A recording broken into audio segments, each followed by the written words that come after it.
기드온의 아들이 70명입니다. 아비된 자로서 자녀가 70이다. 복입니까? 아니면 화합니까?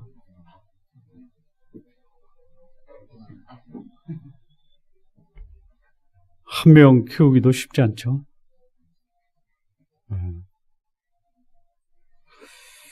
자, 70명의 아들을 두었으면 한 여인이 70명 낳는 게 가능합니까? 그럼 70명의 자녀는 어떻게 해서 아들이 70명이 되었다라고 생각하십니까?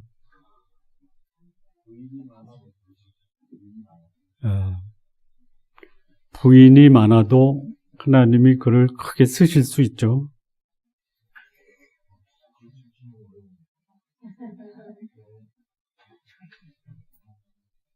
특히 남성 성도 여러분, 마음에 큰 기쁨과 위로가 되십니까?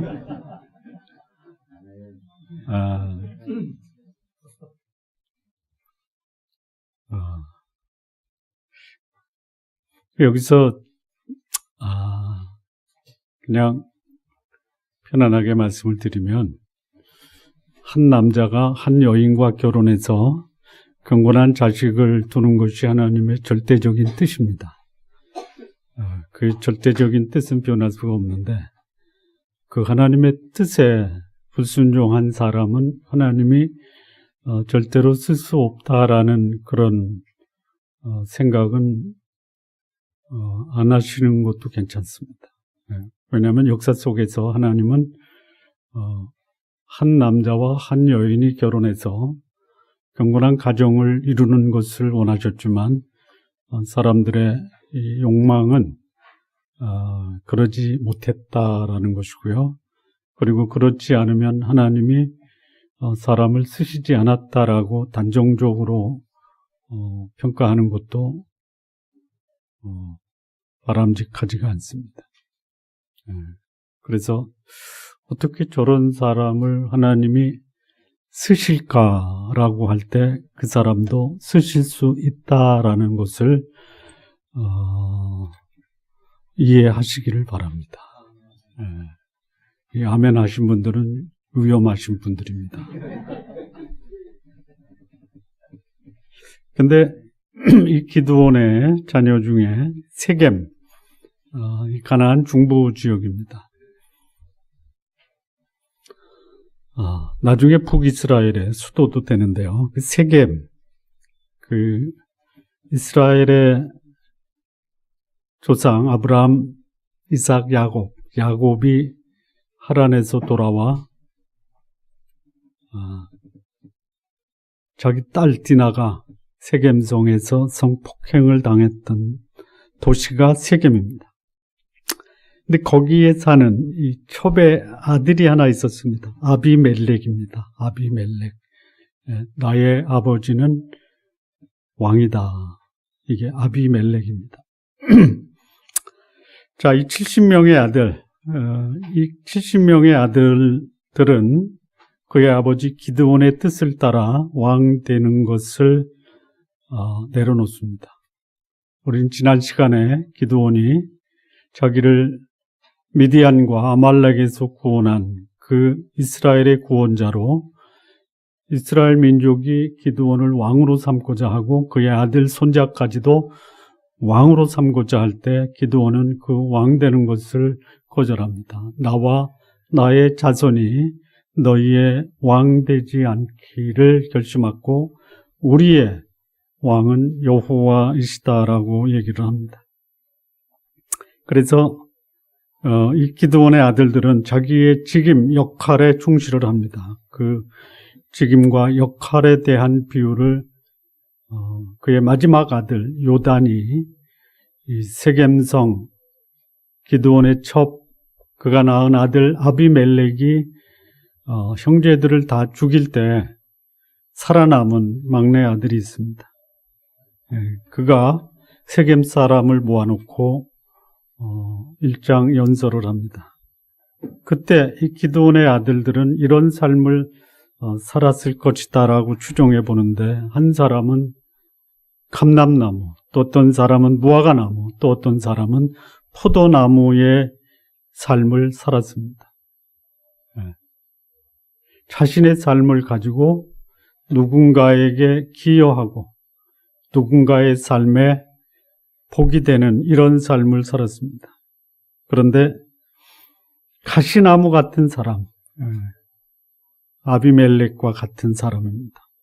자신이 기드온의 아들이라는 이유 하나로 자신이 왕이 됩니다. 그리고 자기에게 부담이 되었던 자기의 형제들 70명을 일거에 살해를 합니다. 살해. 거기서 가까스로 목숨을 건진 기드온의 막내 아들이 요담입니다. 요담.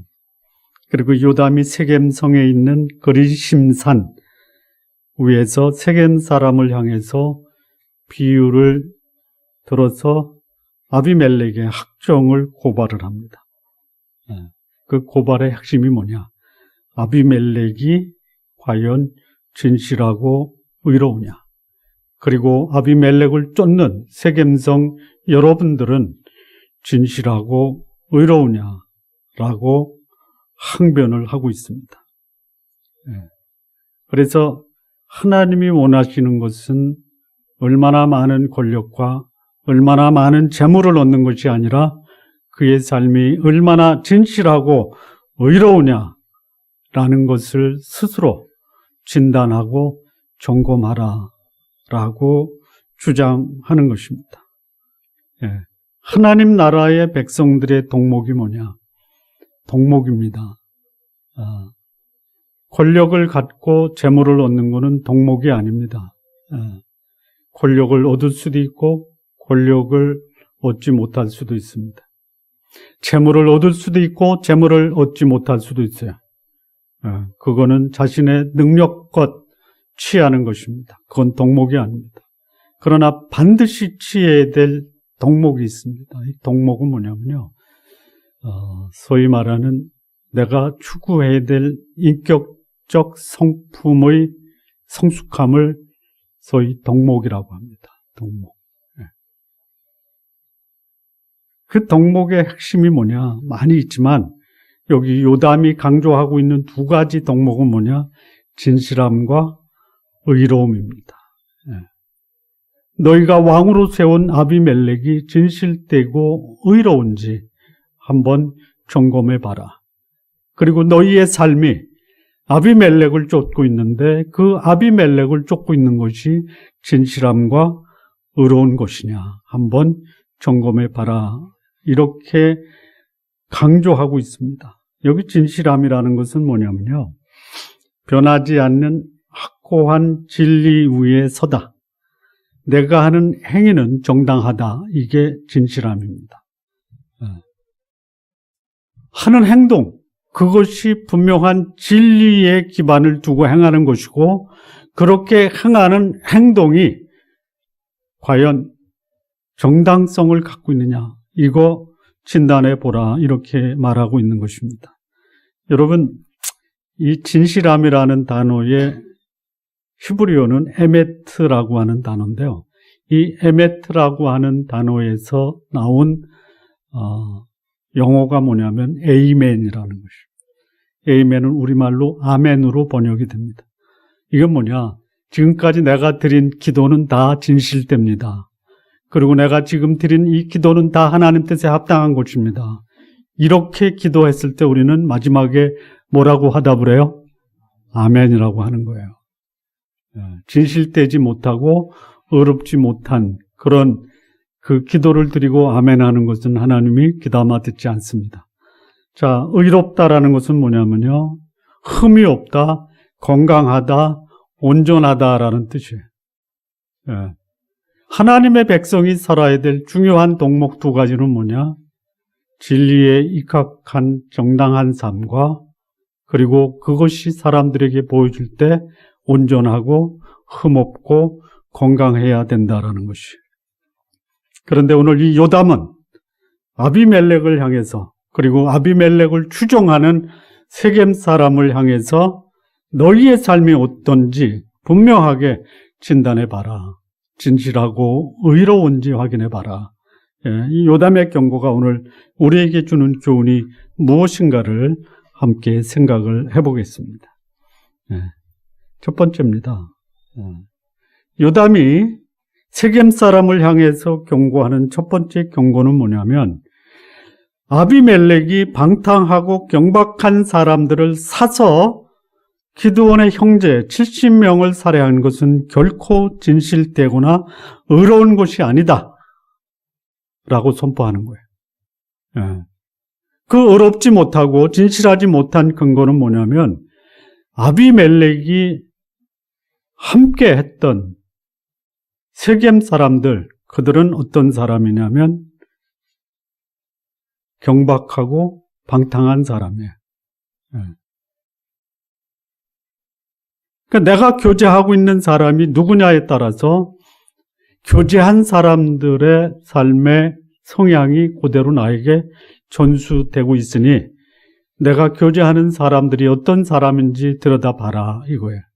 자, 4절 5절을 보면요, 바알브릿 신전에서 은 70개를 내어 그에게 주매 아비멜렉이 그곳으로 방탕하고 경박한 사람들을 사서 자기를 따르게 하고 오브라에 있는 그의 아버지의 집으로 가서 여룻바알의 아들 곧 자기 형제 70명을 한 바위 위에서 죽였으되 다만 여룻바알의 막내 아들 요담은 스스로 숨었으므로 남으니라. 기드온의 아들 이 아비멜렉 세겜에 가서 그의 외갓집 가족들하고 70명 형제를 죽이는데 그것이 자기에게 유리할 것이다라는 말을 듣고 바알 신전에 가서 70세겔을 받습니다. 그리고 그것을 가지고 자신을 추종할 방탕하고 경박한 사람을 사서 고용을 합니다. 자, 이 경박하다, 방탕하다라는 것은 뭐냐면 소위 헛되다, 가치가 없다, 그리고 비어있다. 이 경박하다라는 것은 뭐냐, 난폭하다, 분별없다, 방종하다, 성급하다, 경솔하다. 그런 사람을 사요. 은 70세겔로. 은 70세겔인 얼마냐면요, 약 800g, 1kg 미만이에요. 요즘 지난번 그 기드온은 1700세겔의 금으로 에봇을 만들었어요. 21kg입니다. 굉장히 고가인데요. 여기 아비멜렉은 은 800g으로 경박하고 방탕한 사람들을 고용을 해요. 그리고 70명을 죽입니다. 그러니까 기드온의 아들 아비멜렉이 하나님의 백성, 기드온, 하나님이 쓰셨던 자기 아버지, 하나님의 백성임을 거부하고 자기 형제 70명을 죽여서 이스라엘로 하여금 심한 혼란과 격동의 세월 속으로 몰아넣습니다. 하나님의 백성이 하나님의 형상대로 지음받은 거룩함을 상실하고요, 사람의 가치를 무가치하게 생각하면 사람은 하나님의 진실함이나 의로움보다 오히려 더럽고 경박함을 추구하게 된다라는 것이. 이 사람이 욕망이나 탐욕에 사로잡히면 아주 적극적으로 하나님의 형상됨을 포기합니다. 확인할 수 없는데요, 이 권력을 쥐면은 그거를 유지하기 위해서 서슴지 않는 것이 뭐냐면 사람을 살해하는 것도 얼마든지 감행할 수 있다라는 거예요. 확인할 수는 없습니다. 이게 욕망과 탐욕에 사로잡힌 사람들이 진실함과 의로움을 포기하고 사람의 가치를 그야말로 쓰레기처럼 여길 수 있다라는 것이죠. 하나님은 사람을 소중히 여기십니다. 그런데 하나님을 거절하고 우상을 섬기는 사람은 사람의 가치를 자기의 탐욕의 대상으로 생각한다라는 거예요. 심지어 형제마저도 자신에게 걸림이 되면 무자비하게 제거한다라는 것이에요. 이게 우상의 속성입니다. 여러분, 권력은 자식하고도 나눌 수 없죠. 그렇다라고 그래요. 하물며 형제하고도 나눌 수가 없어요. 이게 인간의 욕망과 탐욕입니다. 이런 잘못이 기드온의 집안에서 벌어졌어요. 여러분, 기드온은요, 하나님이 그의 손으로 미디안과 아말렉 연합군 13만 5천 명을 자기 손으로 제거했던 사람이에요. 하나님의 위대한 용사였어요. 그런데 그 집안에서 이런 문제가 생겼습니다. 왜 생겼을까요? 어쩔 수 없다. 70명의 자식을 두니까 그 중에 뭐 별별 자식들이 다 생겼으니까 이거는 기드온과 상관없이 그 자식 개인의 문제, 아비멜렉의 문제다. 이렇게 생각할 수도 있고요. 아니다. 이것은 전적으로 그 아버지 기드온의 문제다. 어떻게 생각하십니까? 네? 아비멜렉 개인의 문제입니까? 아니면 기드온 집안의 가장이었던 기드온의 문제라고 생각하십니까? 생각을 하시라고요. 어떻게 기드온의 문제라고 생각하십니까? 자녀 교육을 제대로 못한 것이 가정적이고 민족적인 비극의 원인을 제공했다. 이렇게 볼 수가 있습니다. 여러분, 자녀 교육의 핵심이 뭐예요? 자녀는 어떻게 양육해야 됩니까? 모본을 보여야 됩니다. 모본. 주의 교양과 훈계로 양육을 해야 돼요. 주의 교양은 뭐냐? 예방입니다. 처방은 뭡니까? 치료입니다. 적절하게 자녀를 주의 교양으로, 훈계로 양육해서 우리 자녀들은 바람직하게 진실되고 의로운 자녀로 성장을 해야 됩니다. 그러나 결코 쉽지가 않습니다. 그 예를 하나 드리면요. 노아의 자녀들도 그랬습니다. 아브라함의 자녀들도 그렇습니다. 이삭의 자녀도 그렇습니다. 야곱의 자녀도 예외는 아닙니다. 사람은 어려서부터 악합니다. 그것을 예방하기 위해서 하나님이 부모된 자로서의 자녀 양육의 책임을 부여하신 거예요. 그런데 이 기드온, 어떻게 한 형제가 70명을 형제인데도 불구하고 살해할 수 있는 이런 비극의 주인공이 되었냐라는 것이에요. 자, 나 한 사람의 경건함, 그리고 사람을 소중히 여기는 이 삶의 모본이 나의 가정을 살리고 더 나아가서 나의 공동체를 살리는 결정적 요소가 될 수 있음을 기억하시기 바랍니다.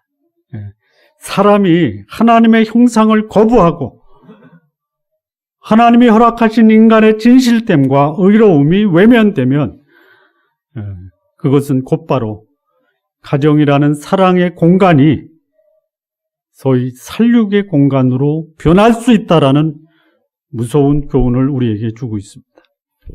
우리 부모님 된 성도 여러분, 내 삶의 모본으로 우리 가정이 사랑의 공간, 경건한 공간, 그리고 나의 자녀들이 의로움과 진실함의 사람이 되는 그 역할을 우리 부모님들이 해주시기를 진심으로 바랍니다.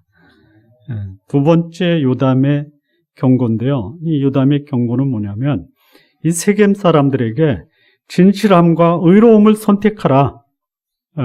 진실함과 의로움은 능력의 문제가 아니고 선택의 문제이고 그 선택에는 반드시 책임이 수반이 된다라고 선포하는 것이에요. 이게 16절에서 20절인데요. 16절을 보면요. 이제 너희가 아비멜렉을 세워 왕으로 삼았으니 너희가 행한 것이 과연 진실하고 의로우냐? 이것이 여룻바알과 그의 집의 선대함이냐? 이것이 그의 손이 행한 대로 그에게 보답함이냐. 예.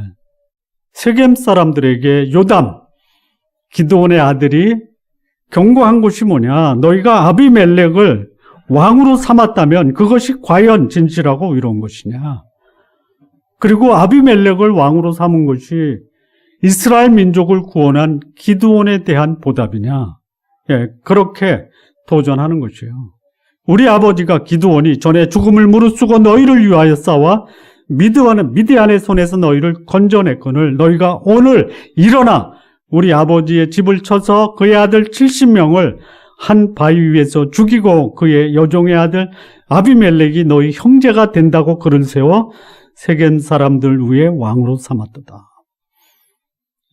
19절에 보면요. 만일 너희가 오늘 여룻바알과 그의 집에 선대한 것이 진실하고 의로운 일이면 너희가 아비멜렉으로 말미암아 기뻐할 것이요 아비멜렉도 너희로 말미암아 기뻐하려니와 그렇지 아니하면 아비멜렉에게서 불이 나와서 세겜 사람들과 밀로의 집을 살을 것이요 세겜 사람들과 밀로의 집에서도 불이 나와 아비멜렉을 살을 것이니라. 진실하고 의롭지 않으면 그를 추종하는 사람들 사이에서 서로 죽이고 살육하는 비극이 발생할 것이다라고 경고하는 것이에요. 예. 자, 이 포악한 자, 경박되고 방탕한 자들이 권력을 잡으면요, 자기에게 위협되는 존재는 그가 형제라 하더라도 제거하는 것이에요. 예. 이 착각 중에 하나가 뭐냐면 절대 권력을 가지면 세상이 모두 자기에게 머리 숙일 것이다라고 생각하는 거예요. 그렇지 않습니다. 권력이 마치 자신이 원하는 모든 것을 얻을 것이라고 생각하지만 세상은 꼭 그렇게 돌아가지 않습니다. 지금도 마찬가지입니다. 세상이 결코 권력 있는 사람 손에 돌아가지 않습니다. 잠시는 그럴 수 있어요. 아비멜렉이 세겜 사람들의 왕이 돼서 몇 년을 통치하냐면요, 3년을 통치합니다. 3년은 갈 수 있어요. 또 어떤 사람은 3대가 갈 수 있어요. 그러나 그것이 언젠가는 종말을 고하고 만다라는 거예요. 자, 권력 있는 사람에 의해서 세상이 어둡고 더러워지면요, 하나님은 세상을 어둡게 하고 더럽게 한 그 사람을 하나님이 제거하십니다. 그거를 지금 경고하고 있는 거예요. 기드온의 형제 대다수가 감람나무, 포도나무, 무화과나무 같은 역할을 했어요. 그런데 여기 가시나무 같은 아비멜렉. 여러분, 가시나무의 역할은 뭐죠? 가시나무가 할 수 있는 역할은 딱 하나입니다. 뭐죠? 뭐예요? 불쏘시개예요, 불쏘시개. 여러분, 나무가 불쏘시개만 해도 괜찮아요.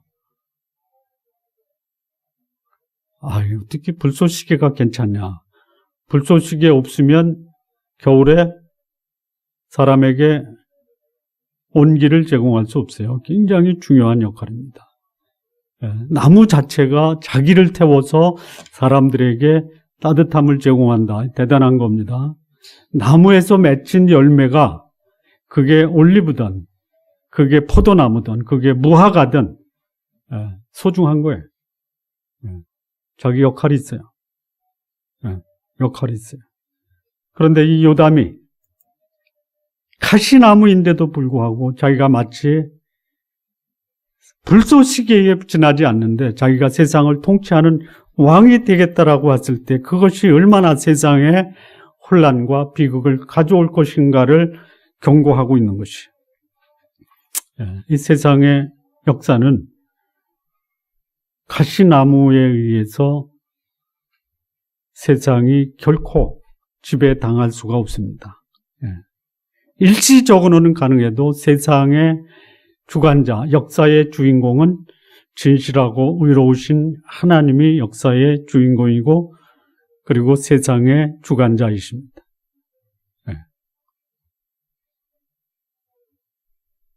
자신의 역할과 본분을 잃어버리는 자, 그가 세상을 어지럽히는 존재가 된다라는 것을 경고하는 것이에요. 자, 하나님, 그분은 어두운 세상에서도 마침내 이 세상을 밝은 빛으로 만드시는 역사의 주인이십니다. 이거를 지금 요담이 세겜 사람을 향해서 경고의 메시지를 전하는 것입니다. 자, 세 번째, 이 요담의 경고가 어떻게 실현이 되냐면요.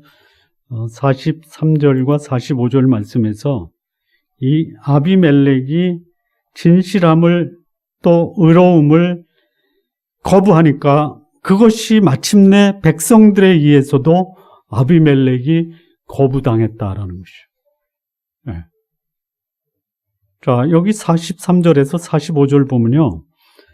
3년 후에 세겜 사람이 아비멜렉을 저항합니다. 그랬더니 아비멜렉이 그의 추종자들 세 무리로 나눠서 세겜 사람들을 학살을 시킵니다. 한때는 같은 편이었어요. 그런데 아비멜렉이 악행을 행하고 또 그것을 본 그의 추종자들이 저것은 아니다 하니까 반발을 일으킨 거예요. 그랬더니 과거의 추종자들을 전멸시켜버리는 거예요. 진실함을 버리고 의로움을 버리면 그 진실함과 의로움을 버린 자를 백성들도 버린다라는 것이에요. 43절 보시죠. 아비멜렉이 자기 백성을 세 무리로 나누어 밭에 매복시켰더니 백성이 성에서 나오는 것을 보고 일어나 그들을 치되 아비멜렉과 그때는 돌격하여 성문 입구에 서고 두 무리는 밭에 있는 자들에게 돌격하여 그들을 죽이니 아비멜렉이 그날 종일토록 그 성을 쳐서 마침내 점령하고 거기 있는 백성을 죽이며 그 성을 헐고 소금을 뿌리니라. 진실함과 의로움을 버리면요, 그거는 곧바로 악한 영의 지배를 받는 것입니다. 악한 일을 했다고 악한 영이 그들을 살려두느냐? 그렇지 않습니다.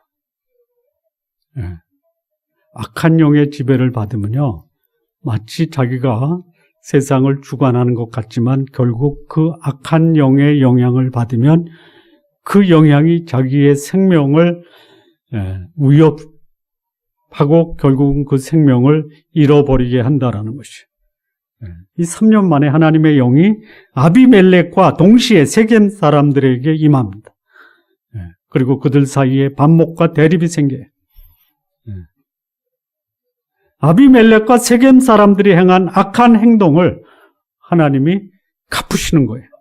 근데 거기에 누가 나오냐면 세겜 사람 중에 아비멜렉을 저항하는 소위 리더가 생깁니다. 그 리더의 이름이 뭐냐면 가알이라는 사람이에요.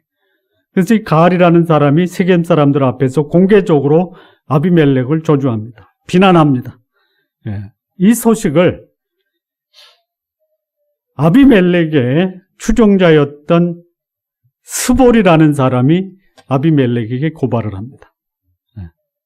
그래서 아비멜렉을 공개적으로 저주하고 비난한 가알과 세겜의 통치자였던 아비멜렉 사이에 전쟁이 벌어지고 이 전쟁은 아비멜렉의 승리로 돌아갑니다. 세겜성을 불태웁니다. 그리고 그 성에 사는 사람들을 전멸시키고 세겜성 사람들이 요새로 도망을 갑니다. 그리고 거기 소금을 뿌려버려요. 자, 인간의 욕망이 어디까지 가냐면요, 그를 추종했던 사람들의 목숨을 그냥 일거에 다 죽이는 데까지 나갈 수 있다라는 거예요. 이게 인간의 악한 모습이에요. 하나님의 형상대로 지음받은 사랑과 공의의 형상을 지닌 인간이 자기 욕망을 위해 살면 그 욕망 뒤에서 움직이고 있는 악한 영이 사람들의 가치를 한낱 이렇게 무가치한 존재로 만들어 버릴 수 있다는 거예요. 그런데 그것이 결국 자신의 인생도 비참하게 만들어 그 인생이 처참하게 마무리되게 할 수도 있다는 거예요. 진실함과 의로움이 저버려진 개인이나 백성, 서로에게 크나큰 상처를 입히고 그리고 결국에는 피차 몰락하게 되는 것이 역사의 교훈이고, 요담은 그것을 경고하고 그 열매가 지금 맺어지고 있다는 것이. 자, 네 번째입니다. 이 요담의 경고가 마침내 어떤 결실을 가져오느냐? 53절에서 57절인데요. 한 무명의 여인이 등장을 합니다. 이름이 뭔지 몰라요. 그런데 그 여인을 통해서 하나님은 세겜성의 진실함과 의로움을 회복시키십니다. 소위 한 여인, 무명의 여인을 사용해서 진실하고 의롭지 못한 이 아비멜렉을 제거하신다라는 것이. 자, 53절을 보시면요. 한 여인이 이름이 뭔지 몰라요. 맷돌 윗짝을 아비멜렉 머리 위에 내려 던져 그의 두개골을 깨뜨리니. 그리고 57절을 보면요. 또 세겜 사람들의 모든 악행을 하나님이 그들의 머리에 갚으셨으니 여룹바알의 아들 요담의 저주가 그들에게 응하니라. 하나님은 마침내 진실함과 의로움을 거절했던 세겜 사람과 그들이 추종했던 아비멜렉의 목숨을 취하셨다라는 것이. 요담이 경고했던 그 경고의 말씀이 지금 세겜 사람과 아비멜렉에게 실현이 됐어요. 좀 전에 읽었던 사사기 9장 19절 20절 말씀이요. 만일 너희가 오늘 여룹바알과 그의 집에 대접한 것이 진실하고 의로운 일이면 너희가 아비멜렉으로 말미암아 기뻐할 것이요 아비멜렉도 너희로 말미암아 기뻐하려니와 그렇지 아니하면 아비멜렉에서 불이 나와서 세겜 사람들과 밀로의 집을 살을 것이요 세겜 사람들과 밀로의 집에서도 불이 나와 아비멜렉을 살을 것이니라. 이 예언의 말씀이 그대로 실현이 됐습니다. 권력이 그 사람의 운명을 결정하지 않습니다. 재물이 그의 인생을 결정짓지 못합니다. 한 개인이나 한 가정이나 한 국가의 흥망성쇠는 그가 가지고 있는 권력, 그가 가지고 있는 재물이 아니라 그의 성품에서 나타난 거룩함과 자상함이 그의 인생의 성패를 결정한다라는 것이. 한 개인이, 한 가정이, 한 국가가 정직함과 사람을 소중히 여기는 자상함을 저버리면 그런 개인이나 공동체는 결국에는 망한다라는 것을 그대로 역사가 증언해 주고 있습니다. 여기 한 여인, 무명의 여인을 통해서 절대 권력자의 생명을 취하시는 분이 하나님이에요. 하나님은 진실함과 의로움을 회복하는데 군대를 동원하지 않습니다. 군대를 동원할 수도 있어요. 미국이 우리를 지키지 않으면 북한의 미사일에 당할 것이다 라고 걱정하지만 그렇지 않을 수도 있습니다.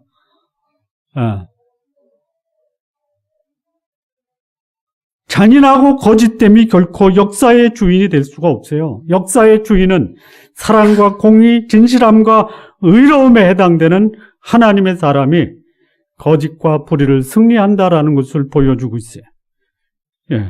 아비멜렉이 세겜을 공격하면서 세겜 사람들이 요새로 도망갑니다. 한 여인이 요새로 도망갈 때 맷돌을 가지고 갔는지 아니면 거기 있는 맷돌인지는 몰라요. 맷돌 윗짝을 들어서 아비멜렉에게 던집니다. 그리고 그것이 아비멜렉의 머리를 맞춰요. 훈련됐는지 연습했는지는 몰라요. 그런데 던져진 맷돌이 아비멜렉 머리에 맞습니다. 여러분, 맷돌이 머리에 맞으면 어떻게 돼요? 그냥 상상해 보세요. 여기 뭐라고 그랬냐면 깨어졌다. 깨어졌다.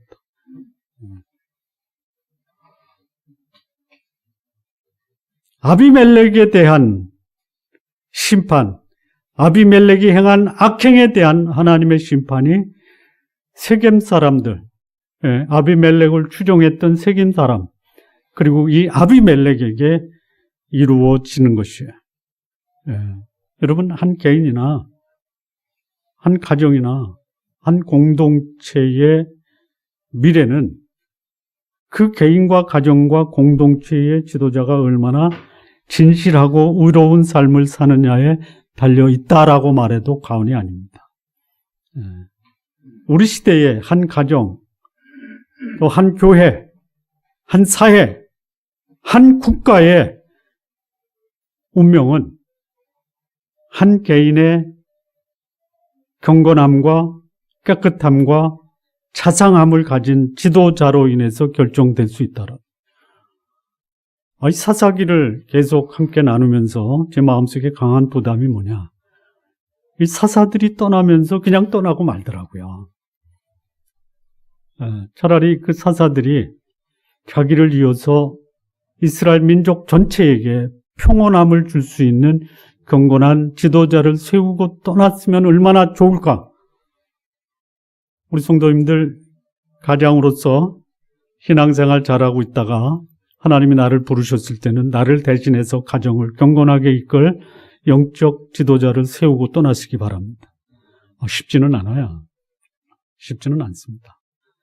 경험상으로 알죠. 마음대로 안 되는 두 가지가 뭐죠? 몰라요? 어디로 뛸지 모르는 곳은 개구리하고 럭비공이라고 하고요. 마음대로 안 되는 두 가지가 있대요. 그게 뭐예요? 몰라요? 자식 키우는 것과 또 하나가 있대요. 마음대로 안 돼요. 그렇다면 마음대로 안 되니까 나래도 열심히 살고 가자. 나래도 열심히 사십시오. 경건하게 사십시오. 그러나 그것으로 내가 남긴 내 가정, 내가 속한 사회를, 내 역할을 다 하고 떠났다라고 말할 수가 없어요. 경건한 삶을 우리 성도님들 사십시오.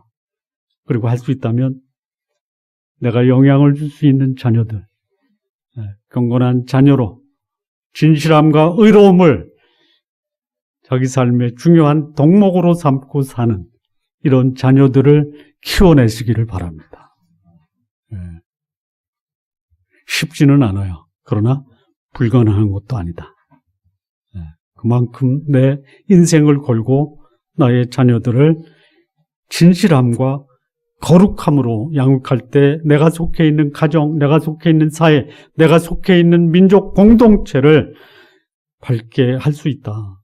여러분, 그 빛을 받은 성도 여러분, 우리 주 예수 그리스도 세상에 빛으로 오신 예수 그리스도를 믿고 그분 안에 살고 있는 성도 여러분, 세상의 빛과 소금의 역할을 감당함으로 여러분의 자녀, 또 여러분이 속해 있는 주변에 거룩한 영향을 행사하시고, 그리고 나의 영향을 받은 그들이 계속해서 진실함과 의로움의 삶을 살 수 있는 그런 가정, 가족, 자녀, 그리고 내 주변 사람들 만드시기를 바랍니다. 마무리 짓겠습니다. 어떤 지도자를 만나느냐에 따라서 한 공동체의 운명이 갈라질 수가 있어요. 그 지도자가 능력이 있을 수도 있고요, 없을 수도 있어요. 여러분 자신이 능력이 있을 수도 있고 없을 수도 있어요. 아무리 돈을 많이 갖고 있고 권력이 높아도요, 그 사람한테 개인적으로 물어보면 돈 많은 거 가지고 만족하십니까? 권력 있는 거 가지고 만족하십니까? 만족이 안 돼요. 권력이 있고 돈이 많은 사람도 만족이 안 돼요. 돈이 없고 권력이 없는 사람도 만족이 안 돼요. 그거 가지고는 내 인생의 참된 만족을 누릴 수가 없다 이거예요. 그러나 진정한 이 삶의 가치, 보람, 의미, 행복은 뭐냐? 진실되고 의로운 삶을 사는 것이. 우리 성도님들 진실되고 의롭게 사십시오. 우리 좋은나무 교회에 여러분을 섬기는 김기르라는 사람이 권력이 있고 돈 있는 거는 기도하지 마십시오. 저도 한때 다 누려봤기 때문에 그건 별로 의미가 없어요. 안 믿어주시는 것 같아. 의미가 없어요. 그런데 우리 성도님들 기도해 주십시오. 김기열이가 진실되고 의로운 삶을 사는 그런 목사가 되도록은 반드시 기도해 주십시오. 능력이 있을 수도 있고 없을 수도 있고 그건 문제가 아니에요. 그러나 진실되고 의로우냐, 이것에 따라서 그 사람이 있는 곳이 하나님의 은혜와 축복 가운데 사느냐, 아니면 하나님의 심판과 진노 아래 사느냐, 이것이 결정된다라는 거예요. 기드온이 자녀의 복을 받았어요. 70명의 아들이에요. 그런데 그의 자녀 중에 진실됨과 의로움을 저버린 자로 인해서 한 민족 공동체는 혼란과 이 살육의 공포 속에 빠지고 만 것이에요. 그리고 하나님은 그 아비멜렉과 그를 추종했던 사람들을 하나님은 심판하신 거예요. 오늘 성도님이나 제가 관심을 갖고 신경을 써야 될 분야는 내가 얼마나 많은 권력을 짓느냐, 얼마나 많은 재물을 모으느냐가 아니고 내가 오늘 얼마나 하나님 앞에 진실되고 의로운 삶을 사느냐에 관심을 가지시기를 바랍니다. 그것이 나와 내 가정과 내 주변과 더 나아가서 내 민족을 복되게 하는 길입니다. 결국 나의 삶이 어떠하냐에도 불구하고 하나님은 마침내 진실함과 의로움을 회복시키는 하나님이십니다.